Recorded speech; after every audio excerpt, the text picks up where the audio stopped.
Kidlat News Updates. Sa ating mga balita, isang dredger vessel nagliyab sa Manila Bay. Special Assistant to the President Antonio Lagdameo Jr. kinundina ang pagpatay sa Maguindanao del Sur. Bagong polymer banknotes inilabas ng BSP. Ako po si Cesar Soriano, kasama ang buong puwersa ng Kidlat News Channel para ihatid ang mga nangunang balita sa buong kapuluan ngayon. Mabilis na rumisponde ang Philippine Coast Guard o PCG sa isang nasusunog na barko sa baybaying sakop ng Manila Bay. Sa report ng PCG, nagliyab ang MCHY NZ-31, isang dredger vessel na nasa bandang likuran ng Cultural Center of the Philippines. Agad namang dineploy ang mga tauhan ng Coast Guard Station Manila para rumisponde sa insidente. Dineploy din ng PCG ang BRP Sindangan at BRP Suluan upang tumulong sa pag-apula ng apoy. Patuloy pa rin ang investigasyon ng PCG sa insidente. Kinondena ni Special Assistant to the President Antonio Lagdameo Jr. ang nangyaring pagpatay sa Raha, Buayan, Maguindanao del Sur. Sa inilabas na pahayag ni Lagdameo, siya ay nagpaabot ng pakikiramay sa pagkamatay ni Jean Uto Lumenda Basalo at ng kanyang 3 buwang gulang na anak. Base sa report ng mga otoridad, sakay ang mga biktima ng isang minivan nang tambangan sila ng isang armadong grupo. Napatay din sa insidente ang driver na si Nonokan Manalindo.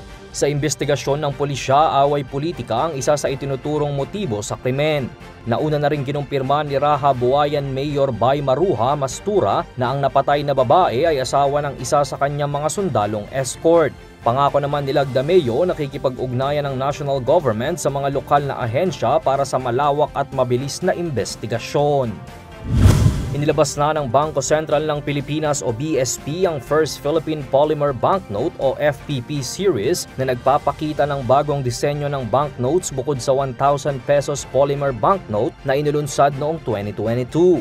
Sa isang seremonya sa Malacanang, ipinagmalaki ni BSP Governor Eli Remolona ang polymer banknotes bilang mas advanced dahil sa anti-counterfeiting features at mas maliit na carbon footprint.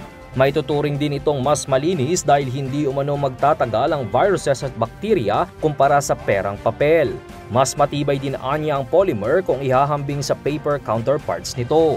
Kabilang sa new polymer banknote denominations ang 500 pesos, 100 pesos at 50 pesos na nagpapakita ng mga imahe ng native at protected species at ilan pang local weave designs. Inaasahang papasok sa sirkulasyon ang mga bagong polymer banknote denominations sa unang quarter ng 2025, bagamat sinabi ng BSP na magiging available na ito ngayong buwan. Paalala naman ni Pangulong Marcos sa publiko na mananatili sa sirkulasyon ang paper banknotes. Para sa Kidlat News Updates, ito si Jai Reyes, nag-uulat. Atin niyo pong natunghayan ang mga headlines sa mga nakalipas na oras. Manatiling nakatutok para sa mga susunod na updates at breaking news. Ako po si Cesar Soriano, kasama niyo sa bawat pagputo ng balita.